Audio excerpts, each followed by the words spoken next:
Olá, bem-vindos. Este é o Washington Fora de Horas e hoje é quinta-feira, 16 de julho de 2020, um dia bem cinzento aqui na área de Washington. Eu espero que os nossos amigos internautas se juntem a nós nesta quinta-feira em que vamos falar de vários temas ligados à África lusófona e vamos começar hoje com Moçambique. O grupo Dick Advisor, uma companhia militar privada do coronel zimbabueano na reforma, Lionel Dick, que fornece assistência aérea a Moçambique nas suas operações em Cabo Delgado, viu o seu contrato com o governo de Moçambique renovado até pelo menos ao final do ano.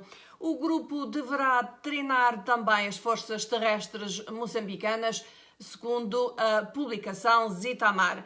A companhia começou a operar em Moçambique no princípio de abril e após alguns percalços com os seus helicópteros, afirma-se, tem evitado o avanço dos insurgentes islâmicos sobre Pemba e ajudou também os esforços governamentais para a retomada de Macomia e Mocimbo da Praia. A Zitamar acrescenta que o grupo tem sido acusado de infligir baixas entre os civis quando os seus helicópteros disparam indiscriminadamente, mas diz a publicação que o trabalho do grupo é também dificultado, aliás, por os insurgentes vestirem muitas vezes o uniforme dos militares moçambicanos. A publicação Carta de Moçambique, citando as suas fontes militares, escrevia que o governo está a devisar estratégias militares juntamente com países da região do norte de África e da Ásia para enfrentar os grupos terroristas e que já tinha também recebido material de guerra e helicópteros, estando apenas neste momento à espera da autorização para os usar por parte do presidente Filipe Nyusi. O pensamento dos países socialistas de ajudar os países recém-independentes a desenvolver não foi corroborado com factos. Quem o disse foi o ex-presidente moçambicano Joaquim Chissano. Chissano, escreve o país, disse que houve uma visita à União Soviética em 1983, onde foi então descoberto que havia muitos problemas com o aliado socialista. O ex-estadista, que falava em mais uma sessão de debate sobre os 45 anos da Constituição da República de Moçambique, que é promovido pelo Conselho Constitucional, afirmou que a descoberta disso levou Moçambique a procurar uma aproximação aos aliados capitalistas, com realce para os Estados Unidos e também para a Grã-Bretanha. Tal aproximação, disse Chissano, constituiu uma das viragens que antecederam as reformas económicas e constitucionais em Moçambique. Vamos agora até Angola, onde 4 organizações da sociedade civil angolana criaram um consórcio pela transparência para monitorar o destino do dinheiro recuperado na luta contra a corrupção.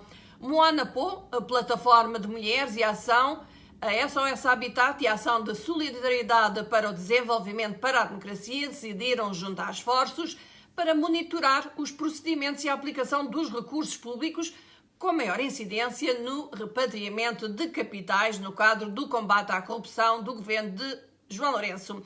Celestino Onésima Sutucula, o consultor independente da organização, disse à Voz da América que o consórcio quer também acompanhar os investimentos que são feitos pelo governo no combate à seca no sul do país e na luta contra o Covid-19 e, por isso, vão exigir relatórios detalhados sobre esses investimentos.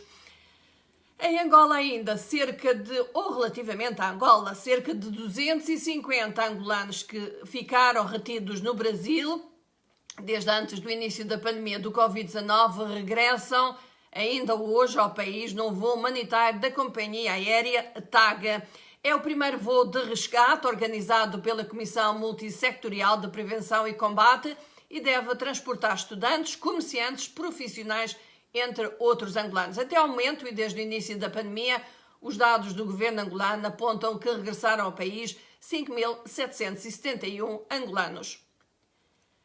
Em Angola, os familiares de Lazarino Santos, sindicalista que foi assassinado no mês de maio em Luanda por supostos agentes da polícia, continuam à espera de uma explicação sobre quem matou o também professor. Daniel Santos, o irmão mais novo de Lazarino Santos, não entende como é que em 24 horas foi esclarecida a morte do comandante da esquadra da Polícia Nacional da Boa-Fé, enquanto não há qualquer informação acerca do assassinato do irmão, para o qual a família pede justiça. Depois da morte de Santos, em maio, o porta-voz das Forças de Segurança, Valdemir José, afirmou que a Polícia Nacional iria tomar todas as medidas se fosse provado que foram os agentes da instituição que assassinaram aquele sindicalista. Por outro lado, 1 ano e 10 dias depois do assassinato, o antigo jogador da seleção principal de futebol de Angola, João dos Santos de Almeida Chinho, a polícia do antigo futebolista continua a clamar por justiça. Até agora a família desconhece as causas da morte. O irmão mais velho de Chinho, Bezerra de Almeida, fez saber recentemente que os familiares do ex-atleta não vão ficar de braços cruzados enquanto o crime não for esclarecido. E vamos agora de novo para Moçambique, onde o Gabinete de Reconstrução pós-ciclones anunciou para setembro um inquérito habitacional na cidade da Beira, no centro do país, visando determinar o número e a localização das casas a serem reabilitadas após o ciclone Idai, portanto aquelas que foram destruídas pelo ciclone Idai. O inquérito vai ser realizado por estudantes, preferencialmente os cursos de Engenharia e Arquitetura das Universidades do Zambeze e Jean Piaget, ambas no centro de Moçambique, segundo o diretor do Gabinete de Reconstrução pós-ciclones Idai Kenneth, Francisco Pereira. O Idai, recordes, atingiu o centro de Moçambique em março do ano passado, provocando 604 mortes, e a cidade da Beira, uma das principais do país, foi severamente afetada. Para a reconstrução já estão disponíveis cerca de 100 milhões de dólares dos cerca de 600 milhões de dólares necessários. O projeto de reconstrução pós-ciclone Idai, que prevê reabilitar e construir mais de 15 mil casas, vai obedecer o grau de vulnerabilidade de cada família, dando prioridade, entre outros, às mulheres grávidas, de baixa renda, crianças órfãos e chefes de família, idosos, desamparados e doentes crónicos.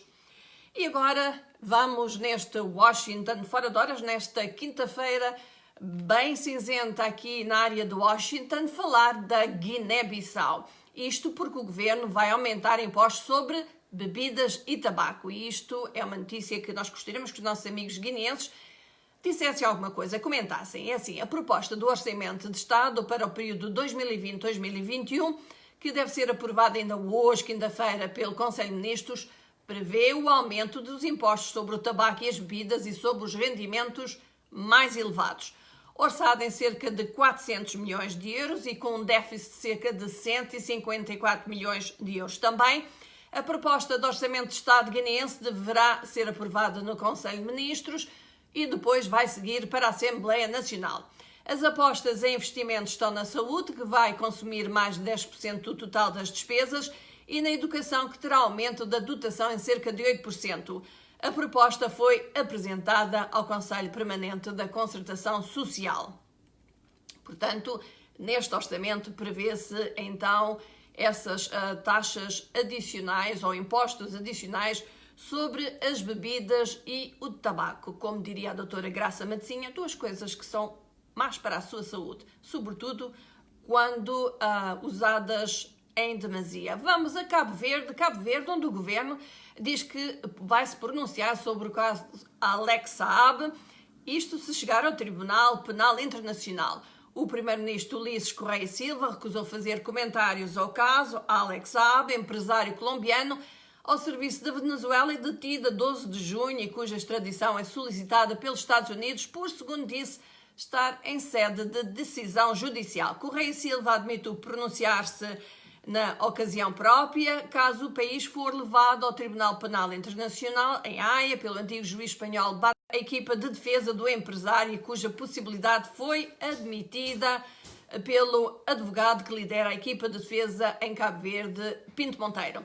Depois de ter sido detido, 2 tribunais legalizaram a prisão preventiva e o Tribunal da Relação de São Vicente analisa agora o pedido de extradição do empresário avançado pelos Estados Unidos, enquanto a Venezuela exige, aliás, a libertação do empresário. A Voz da América sabe que a defesa tem até sábado para apresentar a sua alegação. Saab, considerado enviado especial do governo da Venezuela, é acusado pelos Estados Unidos de lavagem de dinheiro no montante de 300 milhões de dólares.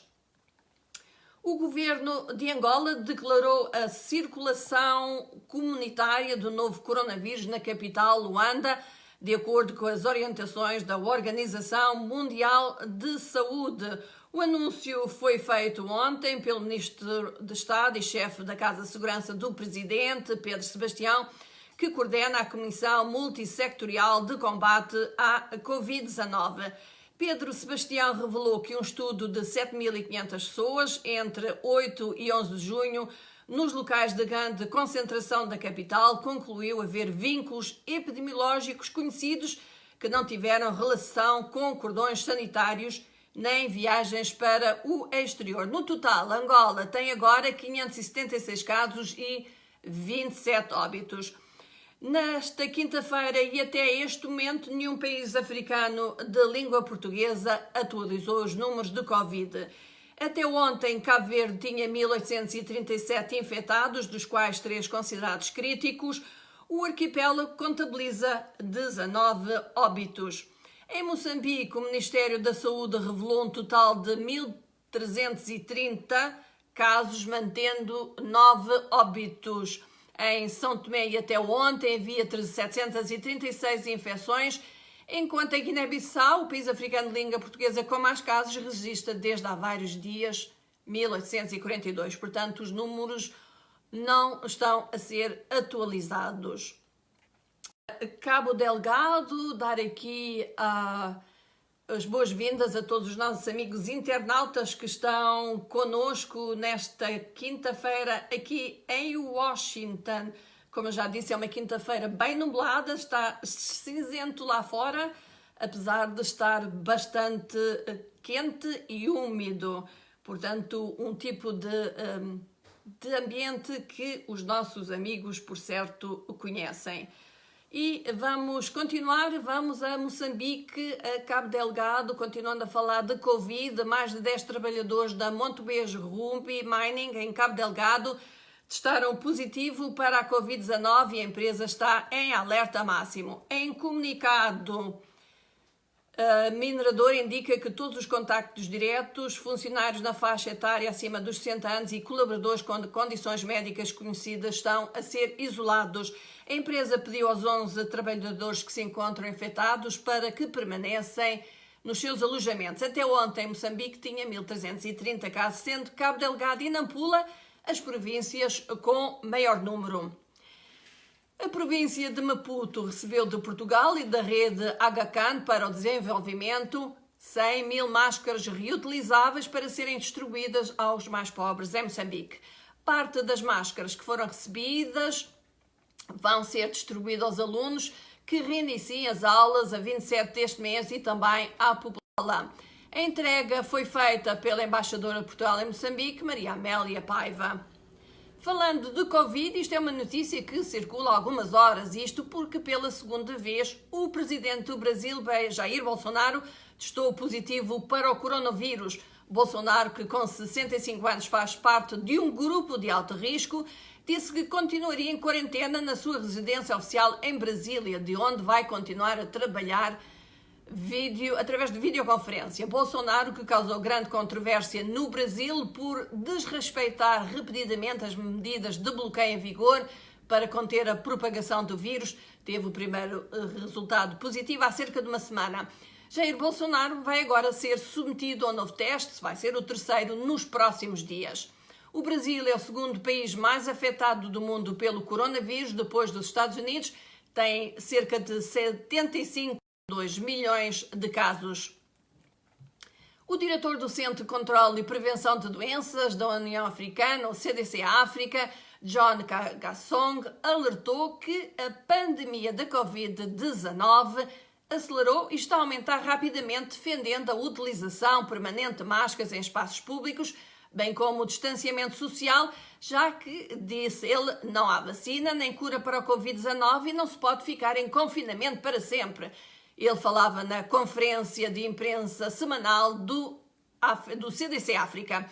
Na última semana, o continente africano teve um aumento de 23% em novos casos e uma média de 17.000 casos diários, o que se compara com os 14.000 da semana anterior.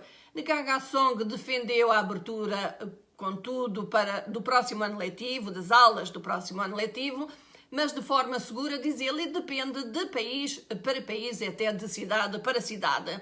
O número de mortes em África devido ao Covid-19 subiu ontem para 13.797. O número de infectados está em cerca de 626 mil.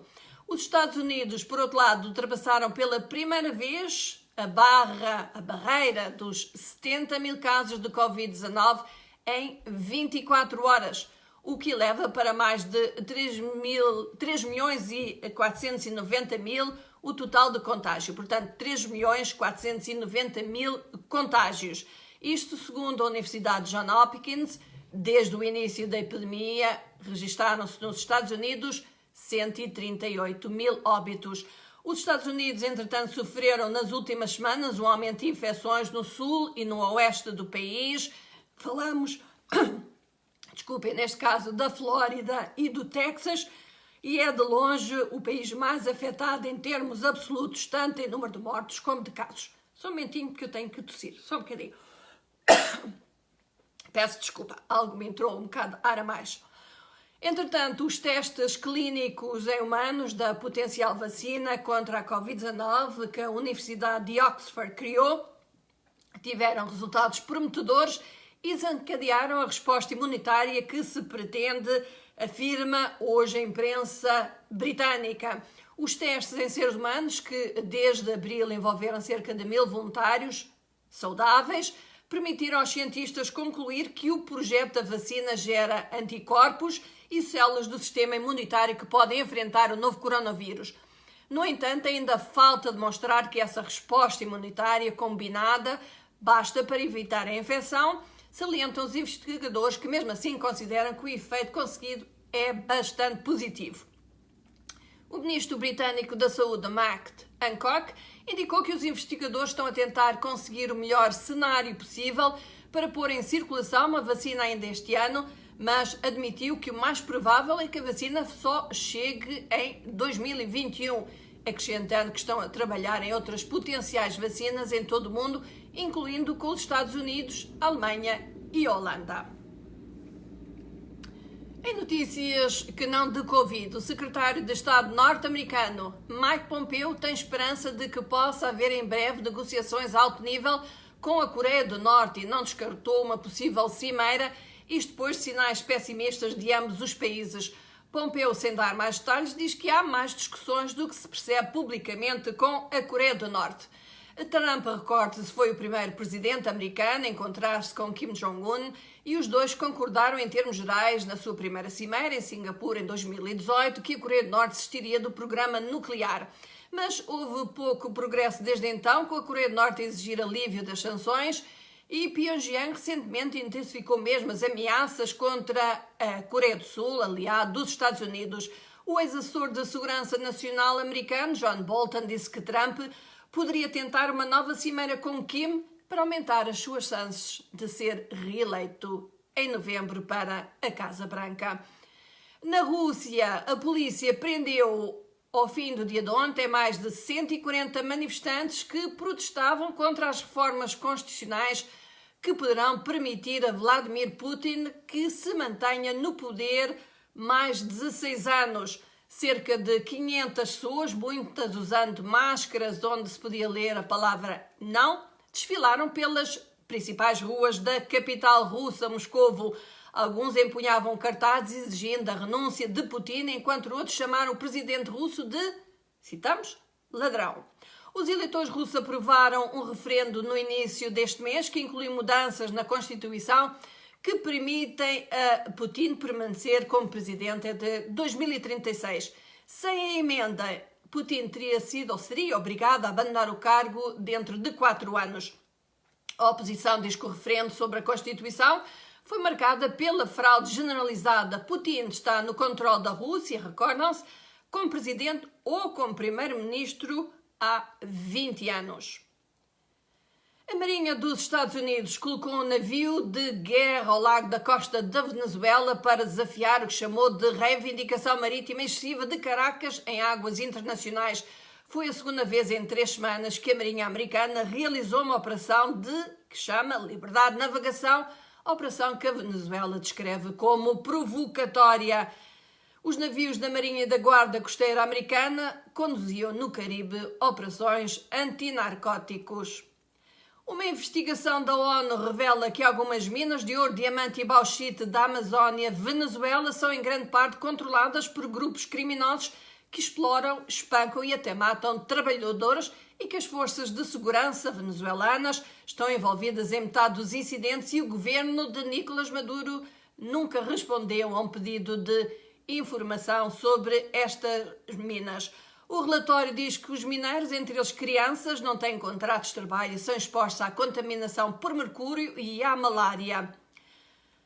A África do Sul voltou a proibir a venda de álcool, dizendo que os médicos e os hospitais não têm tempo nem espaço para atender ferimentos provocados por elevado consumo de álcool. Esta é uma decisão que, quando foi imposta a primeira vez, gerou grande controvérsia e grande oposição. Alguns hospitais da África do Sul não conseguem já atender centenas de pessoas infectadas com o coronavírus, têm falta de médicos, de enfermeiros e também de equipamentos. Por exemplo, uma unidade de cuidados intensivos no hospital em Port Elizabeth conseguiu aceitar apenas um quarto das pessoas que procuravam ali tratamento. A África do Sul confirmou mais de 300 mil casos de coronavírus, tem cerca de 4.400 mortes. Zinzi Mandela, a filha do antigo presidente da África do Sul, que faleceu no início da semana, terá testado positivo para a Covid-19, segundo revelou o filho, Zondua. Zinzi, de 59 anos de idade, morreu num hospital na região de Gauteng, em Joanesburgo, uma zona identificada como epicentro da pandemia do coronavírus na África do Sul. Apesar de ter testado positivo para o novo coronavírus, não é claro que a infecção tenha sido o motivo da sua morte. Zinzi Mandela, recorde-se, era embaixadora da África do Sul na Dinamarca. O seu funeral está marcado para amanhã, sexta-feira. No Mali, o movimento 5 de junho, uma aliança da oposição que exige a renúncia do presidente Ibrahim Boubacar Keïta, cancelou as manifestações marcadas para amanhã, sexta-feira, e decidiu transformá-las em memorial para as vítimas da violência da semana passada, em que, em 3 dias de confronto com as forças de segurança, registaram-se 8 mortos e 158 feridos, de acordo com uma contagem oficial, o número mais sangrento do Mali em distúrbios políticos nos últimos anos. Enviados dos vizinhos do Mali, liderados pelo ex-presidente nigeriano Goodluck Jonathan, estão em Bamako para mediar a crescente crise política maliana. Representantes da CEDEAO tentam reduzir as diferenças aparentemente irreconciliáveis entre Keïta e o movimento de protesto que exige o seu afastamento.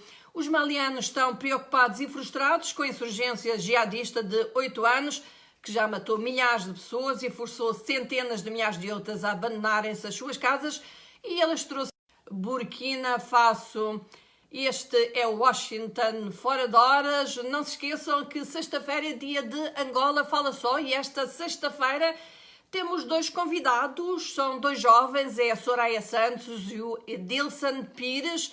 Eles vão falar de empreendedorismo, eles são também líderes de 2 startups angolanas que foram recentemente distinguidas com um prémio oferecido pela Embaixada Americana. Se tiver questões sobre jovens, sobre as suas aventuras no mercado do trabalho, empreendedores, como é que se faz, o que é que os levou a começar estes seus negócios, enviem as questões, ainda estão a tempo, para o nosso WhatsApp, e o número é +1 908 652 4584. Não esqueça, o Angola Fala Só é todas as sextas-feiras, e devido a questões de pandemia que nos levam a estar em teletrabalho, não nos é possível fazê-lo diretamente dos estúdios da Voz da América. Portanto, é um programa que gravamos todas as quinta-feiras para podermos levar até vós uma hora de interação com Angola.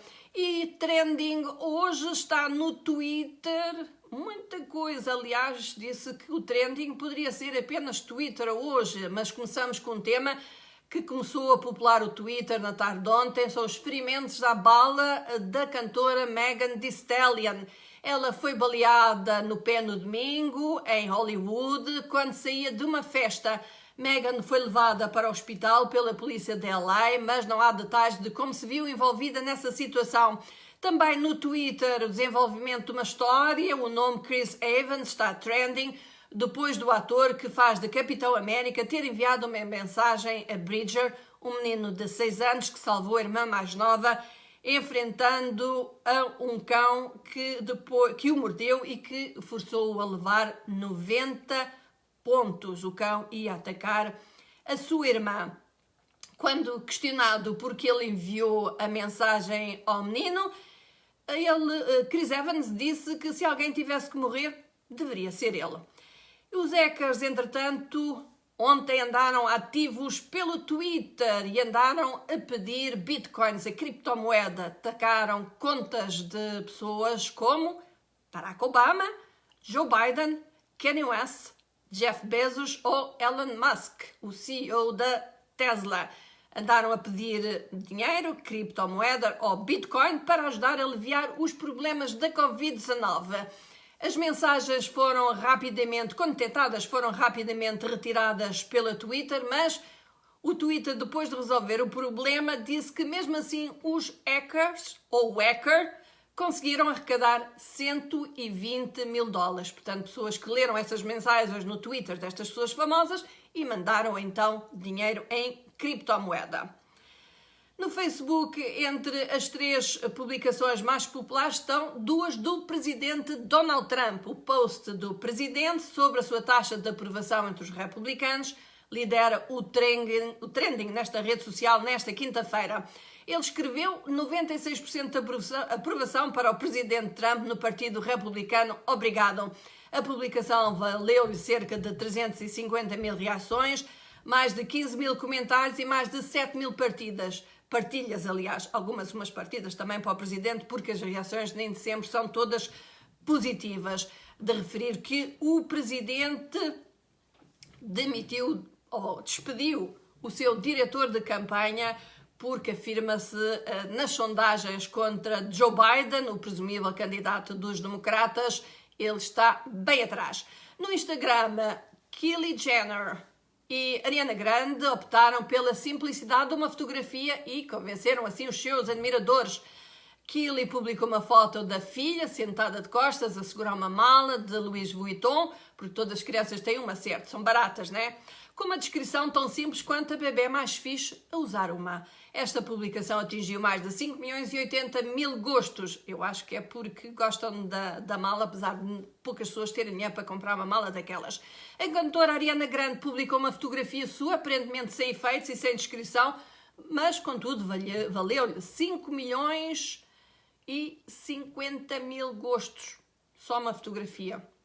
Eu acho, vou tentar pôr a minha, a ver se também tem a mesma reação. No YouTube, Juicy WRLD domina o trending dos vídeos de música. Ele tem pelo menos 3 vídeos entre os 5 mais populares e lidera o ranking de hoje com Wishing Well. O vídeo dele tem 2 dias na plataforma e já ultrapassou 6 milhões de visualizações. E vamos terminar trending Voz da América.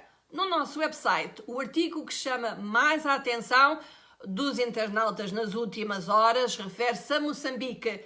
Fraquezas dos socialistas levou Moçambique a criar alianças com o Ocidente. Joaquim Chissano é o artigo que convidamos à leitura em www.voaportugues.com/Moçambique. E vamos despedir-nos, não sem antes recordar que o Angola Fala Só desta semana tem 2 convidados. São 2 jovens e empreendedores, é a Soraya Santos e o Edison Pires. Eles têm 2 startups que foram receberam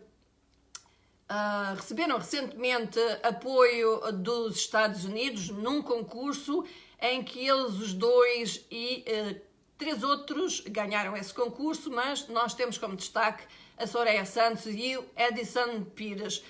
Vamos falar de empreendedorismo em Angola, oportunidades e desafios, não só para os jovens, como para todos os angolanos. Não se esqueçam, enviem ainda as suas questões para o WhatsApp da Voz da América, mais 908-652-4584.